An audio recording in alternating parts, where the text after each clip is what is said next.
Assalamualaikum warahmatullahi wabarakatuh. Waalaikumsalam warahmatullahi wabarakatuh. Kalian semua apa kabar? Alhamdulillah kabarnya Bu. Alhamdulillah di pertemuan kali ini kita bisa berkumpul dengan keadaan sehat walafiat ya. Jadi sebelumnya Ibu mengucapkan terima kasih untuk kalian semua yang dapat berhadir di konseling kelompok pada hari ini ya. Alangkah baiknya sebelum memulai kegiatan kita berdoa dulu ya. Nah, apa namanya? Boleh Ibu minta penutup berdoa? Jadi kawan-kawan alangkah baiknya berdoa dalam hati sepanjang perjalanan ya. Doa dimulai.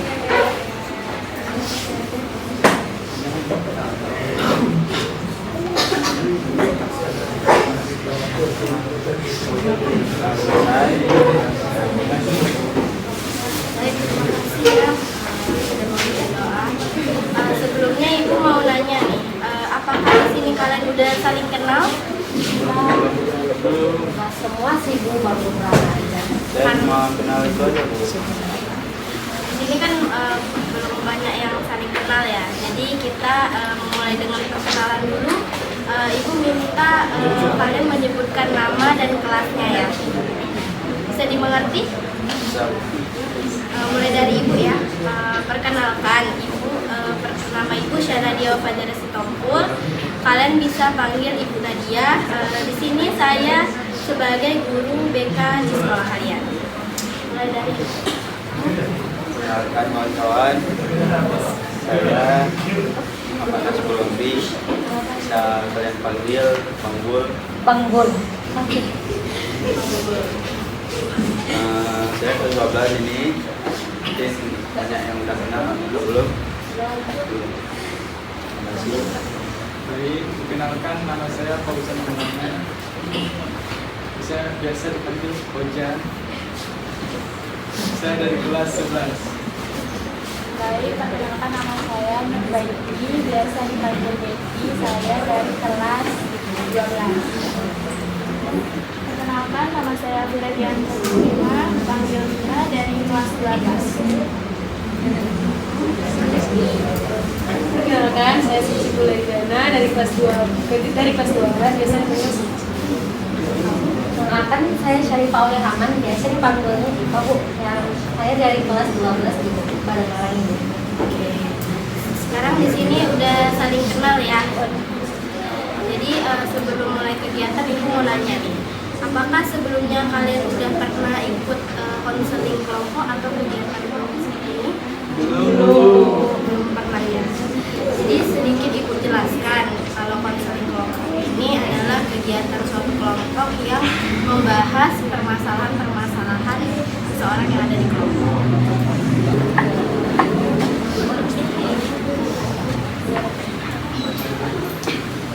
Baik anak-anak, jadi di dalam kegiatan ini ada beberapa hal yang perlu kita perhatikan, yaitu disebut dengan asas dalam konseling kelompok.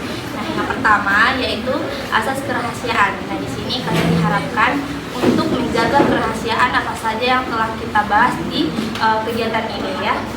Dan jangan sampai orang lain atau pihak luar mengetahui apa saja yang sudah kita bahas di kegiatan ini. Terus yang kedua yaitu keterbukaan, yaitu di mana kalian diharapkan secara terbuka menyampaikan permasalahan, ide-ide, pertanyaan-pertanyaan ataupun pernyataan-pernyataan sesuai dengan ataupun terkait dengan permasalahan yang akan kita bahas nantinya. Nah, terus nanti kalian juga diharapkan secara aktif mengikuti kegiatan ini sampai akhir. Terus yang terakhir yaitu kenormatifan. Di sini kalian tidak diperbolehkan untuk berdiskusi secara berpasang-pasangan ataupun ada diskusi di dalam diskusi. Misalnya ada temannya nanti yang menyampaikan pendapat, kalian tidak boleh memotong pembicaraannya. Misalnya nanti kalian akan menyampaikan pendapat, boleh tunjuk tangan terlebih dahulu. Nah, sejauh ini ada yang mau ditanyakan atau ada yang belum paham? Baik, Nah, adapun tujuan kita melakukan kegiatan ini yaitu untuk membantu anak-anak memahami atau mengatasi permasalahan yang sedang dihadapi. Nah, dengan proses berbagi, saling mendukung, dan berbagi wawasan. Nah, di sini juga kita akan meningkatkan kepercayaan diri, keterampilan sosial, dan hubungan interpersonal yang lebih kuat antara satu sama yang lain. Baik teman-teman, jadi tadi kan kita udah perkenalan juga kan ya? Nanti setelah ini kita ada tahap inti namanya. Nah, nanti di sini kita akan membahas topik atau isu utama mengenai kegiatan kita hari ini, yaitu dimana nanti setiap anggota dipersilakan untuk berbagi dan juga memberikan umpan balik. Nah, terus nanti pas terakhirnya nanti ada tahap penutup, di mana kita akan merefleksikan kegiatan kita hari ini dan juga kita akan menilai sejauh mana kegiatan ini bermanfaat bagi kita semua. Nah, ini kan sudah siang kan ya, mulai mengantuk kan ya. Nah, jadi Ibu ada satu permainan biar kita tetap fokus dan tetap semangat sampai tahap akhir nanti. Nah, jadi permainannya itu kalimat beruntun. Misalnya dari Ibu pertama, saya menanam pohon gitu. Nanti disambung sampai menjadi satu kalimat. Bisa dipahami? Bisa. Baiklah, dari Ibu duluan ya. Saya menanam pohon di belakang rumah. Di belakang rumah saya ada pohon mangga. Pohon mangga di rumah saya sangatlah lebat. Pohon mangga di rumah saya sangatlah lebat dan buahnya sangat manis. Dan saya sering makan. Karena terlalu banyak, saya sebagai yang menjualnya. Baik, terima kasih anak-anak.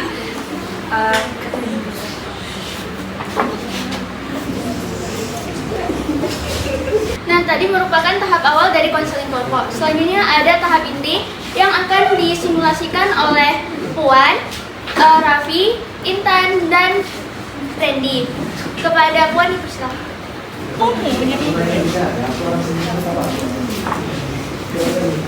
Nah, sebelum memulai sesi ini, Ibu ingin mendengar pendapat kalian terlebih dahulu. Menurut kalian, apa saja permasalahan lingkungan yang terjadi di sekitar kalian, baik di tempat tinggal maupun di sekolah? Saya Ibu, di tempat tinggal saya banyak orang yang membuang sampah sembarangan. Oke, terima kasih. Itu memang permasalahan yang cukup umum ya dan berdampak besar. Mungkin yang lain ada yang mengalami hal serupa atau berbeda? Ya, di rumah saya juga sering jadi banjir. Karena jembatan ya, Bu. Banjirnya berapa? Ya, sempat. Pohon itu juga ya. Ya itu juga penting ya karena penebangan pohon bisa memperparah banjir. Oke, makasih Asbul. Nah, sebelum kita melanjutkan kegiatan berikutnya, penting sekali bagi Ibu mengetahui bagaimana perasaan kalian, apakah kalian merasa nyaman di kelompok ini. Kalau misalnya dia nggak merasa nyaman, bisa dibicarakan dan dipendam ya. Ibu. Jadi apakah kalian merasa nyaman? Oke, Ibu harap mulai hari ini kita bisa membangun suasana yang nyaman dan saling terbuka. Setuju? Setuju, Ibu. Nah, anak-anak Bapak semuanya. Jadi kita udah belajar tadi tentang menjaga lingkungan kan? Iya, udah Pak. Bapak ingin tahu nih, dan Bapak ingin tanggapan kalian nih. Gimana sih tanggapan kalian nih tentang orang yang menebang pohon? Ini Bapak tunjuk, coba. Fauzan, gimana tanggapan Fauzan orang yang menebang pohon sembarangan? Punya otak. Sudah punya otak. Kenapa yang potong pohon sembarangan? Dia jadi nafkah. Itu cari yang halal gitu. Sembarangan ada izin. Nah, baik Fauzan, benar sekali. Jadi orang yang menebang pohon secara liar itu banyak merugikan masyarakat banyak. Jadi itu bisa menyebabkan longsor. Dan penebangan liar itu nggak baik. Harusnya kita melakukan penanaman ulang. Dan Bapak juga ingin tahu nih, setelah kita belajar tadi, Bapak ingin tahu apa sih dampak dan tanggapan kalian nih tentang orang yang membuang sampah sembarangan. Coba yang mau jawab coba. Nah, silakan. Jadi kan saya Pak tinggal di daerah dekat laut kan Pak, dari sana. Saya sebagai warga di sana Pak, itu palari Pak, cara orang buang sampah di batu-batu itu kan itu mau dicuci susah kan Pak. Iya, masuk salah ya. Terus bau dari Pak, ya apalagi di saya mau kampus Pak lewat kota sana kan. Lagi Pak. Langkah baiknya hitung sampah terus diangkutlah ke sana, baru dibakar, diolah lagi, kan bisa jadi tenaga uap lagi Pak kan. Nah, benar sekali. Kalau dong apresiasi benar seperti kata Asbul, buang sampah sembarangan itu nggak baik karena tempat sampah itu buang sampah itu sudah disediakan oleh pemerintah kita sendiri. Jadi alangkah baiknya kita memiliki kesadaran diri kita sendiri untuk menjaga lingkungan. Yang dimana kita buang sampah pada tempatnya, tidak menempatkan dia. Bakar sampah sembarangan juga nggak boleh karena itu menyebabkan polusi udara. Udara yang kita hirup itu udah ada lagi kalau kita bakar sampah sembarangan. Nah, jadi Bapak nih mau mempertanyakan kepada kalian satu. Kalian punya masalah dengan lingkungan? Bagi yang punya, boleh. Kalau enggak, Bapak tunjuk. Silakan, Asbul. Kan Pak, saya dari Pak, sama dengan dari warga luar. Jadi di sekitar kampung saya itu kan wisata Pak. Langkah baiknya orang yang berwisata jika membawa sampah membawa pulang ke sana. Sangat mengganggu di lingkungan saya. Apalagi tiap hari minggu saya harus nonton rayong itu. Orang yang buang kami yang nonton rayong. Kan nggak adil Pak. Mana keadilan yang beri ini Pak? Ada yang mau beri tanggapan pada Asbul? Tidak ada. Jadi dalam cerita Asbul bahwa orang luar membawa sampah ke situ, itu masalah pertama. Kedua, Asbul tidak mengingatkan. Jadi itu ada dua masalah. Itu yang kita harus ubah. Jangan hanya mempedulikan orang lain, maksudnya jangan mengandalkan orang lain. Kita harus mengandalkan diri kita juga. Kita harus membuat perilaku baru, hal-hal baru, seperti menyediakan tong sampah yang lebih besar, misalnya, atau menutup lahan dengan pagar-pagar supaya tidak masuk orang-orang sembarangan. Kita harus membuat ide baru, ide sederhana. Satu lagi, enggan memberi peringatan kepada orang lain. Itu juga menjadi salah satu penyebab kenapa pencemaran lingkungan itu ada. Misalnya Asbul enggan mengingatkan temannya yang membuang sampah sembarangan, mau itu ke laut, ke sungai, ke hutan, menebang pohon yang nggak boleh ditebang. Itu menjadi salah satu penyebab. Jadi kita itu harus berubah perilaku kita itu, tidak hanya mengandalkan orang lain. Jadi dari situ kita harus memberi penguatan kepada orang lain, baik kepada orang lain, baik kepada kita juga. Seperti jangan buang sampah sembarangan. Kenapa ya? Nanti ini wilayah kita, yang kotor nanti ke kita. Saya kan pendatang, bukan tidak punya saya. Nah, kamu datang ke wilayah kami, bagaimana kalau wilayah kamu kotor? Kalau kayak gitu kan orang jadi kayak merasa tertahan ya. Jadi jangan kayak gitu dia jawabnya. Kita memberi penguatan. Jadi kalau kita hidup bersih itu, jadi makin ramai orang kesini. Kalian datang juga ke sini, pilihannya enak. Dan kita tuh nggak boleh membandingkan. ya harus kita beri penguatan kepada orang lain. Dan selanjutnya Bapak mau tanya juga, siapa yang pernah melakukan pencemaran lingkungan tetapi sudah diingatkan tapi tidak mau dengar orang lain? Ada yang pernah? Misalnya kita melakukan pencemaran lingkungan, ada yang ingatkan tapi kita tidak mengindahkan peringatannya. Tidak pernah. Alhamdulillah, sangat bagus. Jadi itu ya inti dari materi kita ini.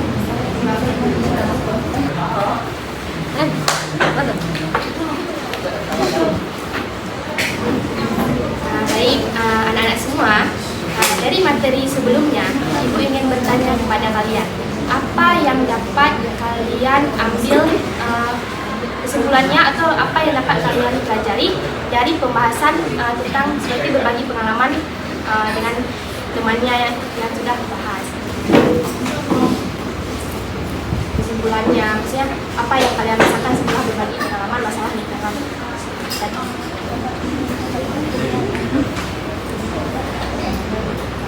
Kalau dari itu kan udah bahas tentang sampah kan ya. Jadi dari ceritanya Bang Agus tadi itu kalau kita mau buang sampah, kita harus cari tempatnya langsung, jangan sampai kita buang di mana tempat kita berada gitu. Sehingga kan tempatnya jadi kotor dan bau juga gitu. Terus itu aja sih Ibu. Selain ada yang ingin menambahkan, bagus sekali ya Iqbah. Mungkin teman-teman lain kan tadi banyak ya pengalaman yang sudah dibagikan oleh teman-teman kalian.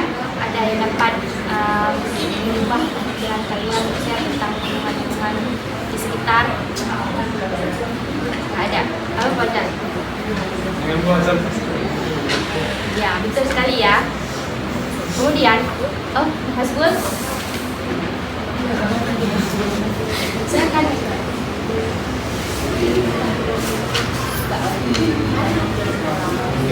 Alangkah baiknya jika kita membuang pohon bukan di pekerjaan kita maupun di luar pekerjaan kita menanam balik akan adanya penghijauan. Benar sekali ya yang sudah disampaikan oleh teman-temannya. Nah, selanjutnya kita kan sudah tahu nih hal-hal apa yang harus kita lakukan.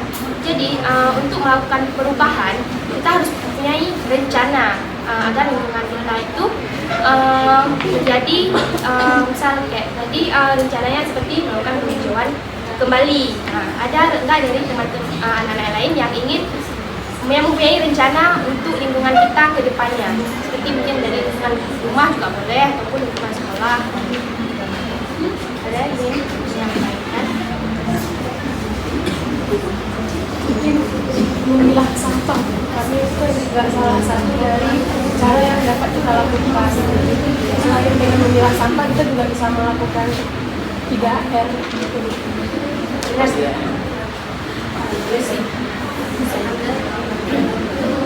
Tahap pengulangan penggunaan Oh sampah. ya, saya juga pernah dengar Bu, dari sampah kulit kelapa. Nah, jadi kulit kelapa itu dibakar, terus dibakar dan dibakar lagi. Ya, sampai hitam. Ya, sampai jadi arang, dihancurkan terus dibuat apa itu? Tanah liat. Korek api. Apa namanya? Briket. Oke. Oh, pemanas ruangan itu ya. Tahu briket? Apa briket itu? Terus dari sabunnya itu bisa dijadikan tali. Saya rasa itu termasuk salah satu contoh dari mada yang disampaikan sama Cici. Bagus sekali ya anak-anak semua. Nah, jadi untuk melakukan perubahan itu kita harus konsisten dan juga komitmen. Nah, kemudian kita juga dapat memanfaatkan media sosial. Contohnya kan seperti banyak sekarang orang membuat poster-poster saya ini bumi itu. Kemudian bisa dengan buanglah sampah pada tempatnya dengan membuat animasi-animasi yang menarik. Kita dapat melakukan perubahan-perubahan juga melalui media sosial agar berguna dan dapat dilihat oleh masyarakat yang banyak. secara luas.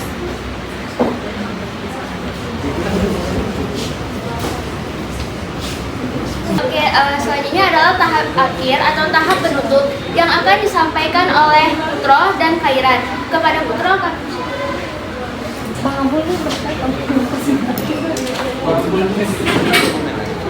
Baik anak-anak, nggak terasa kita sudah di akhir pertemuan. Ibu sangat berterima kasih kepada kalian yang sudah berpartisipasi aktif dan menunjukkan kepercayaan kalian selama sesi konseling tadi. Sekarang Ibu mau kalian merenungkan satu saja apa yang sudah kalian dapat dan apa yang kalian rasakan selama sesi konseling tadi. Kalau dimulai dari Mungkin dari sesi ini Bu, kita tersadar kembali bahwa pentingnya menjaga kebersihan lingkungan. Kalau dari sesi konseling ini, kalau ini sadar juga sih, sekarang udah kita harus sadar, terus membantu sadar diri sendiri, harus ingat diri kita juga.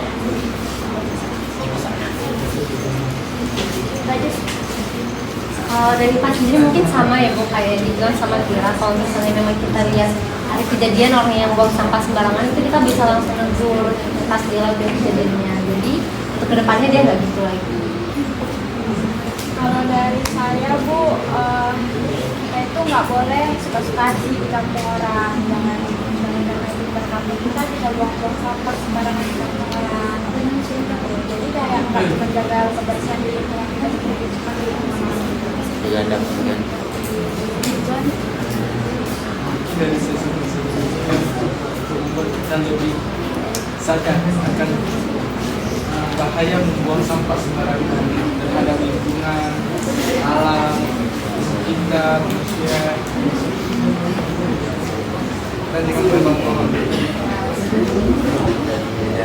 Dari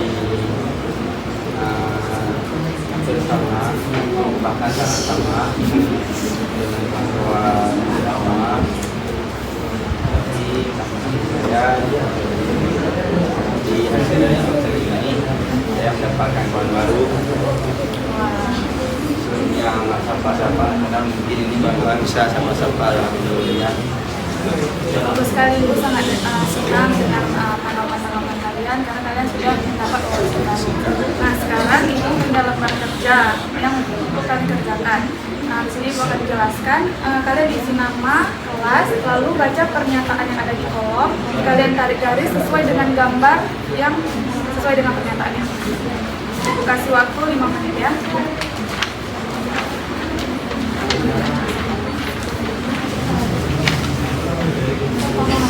Siapa yang minta di kampus ini?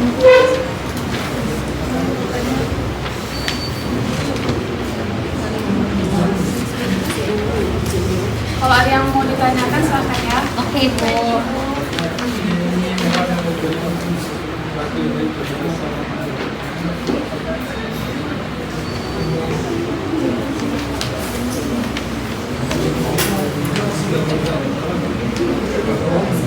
Ini yang sesuai sama pernyataan. Iya.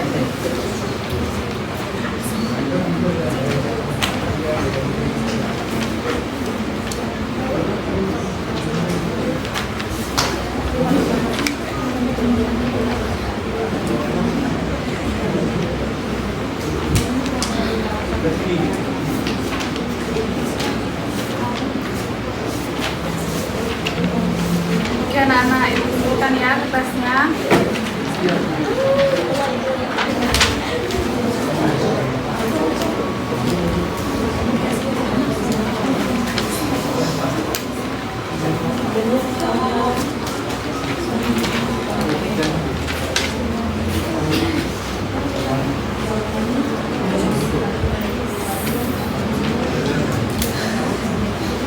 Wah, bagus sekali jawaban-jawaban kalian yang kalian kerjakan. Aku sangat bangga karena kalian benar-benar memahami apa yang sudah kita pelajari pada sesi konseling hari ini.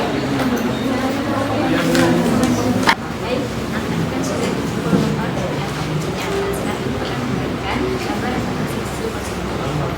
Kalian misalnya nih, banding memahami dengan baik tujuan yang diharapkan dari materi kedua ini. Kalian sudah paham, kalian bisa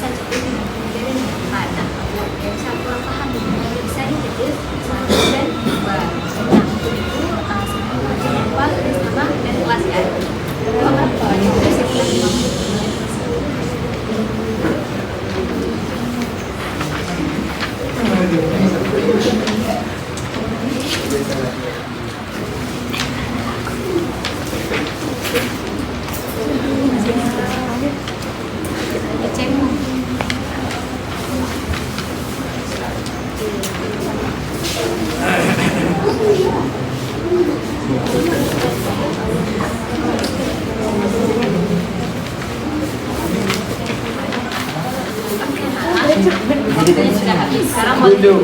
Ya. Oke, boleh dikumpulkan.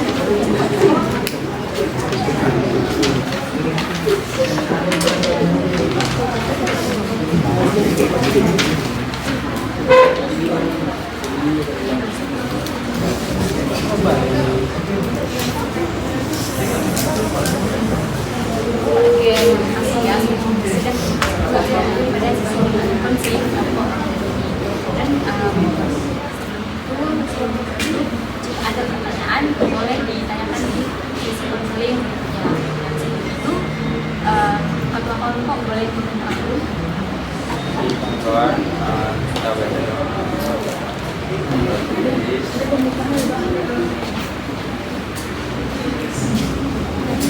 dalam diskusi dan minum mengingatkan apa yang diinginkan. Doa yang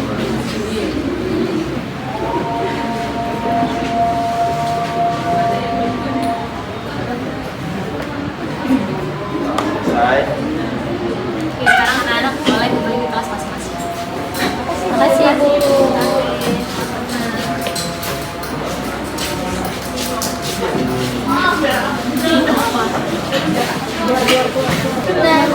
Nah, tadi merupakan simulasi dari kelompok kami.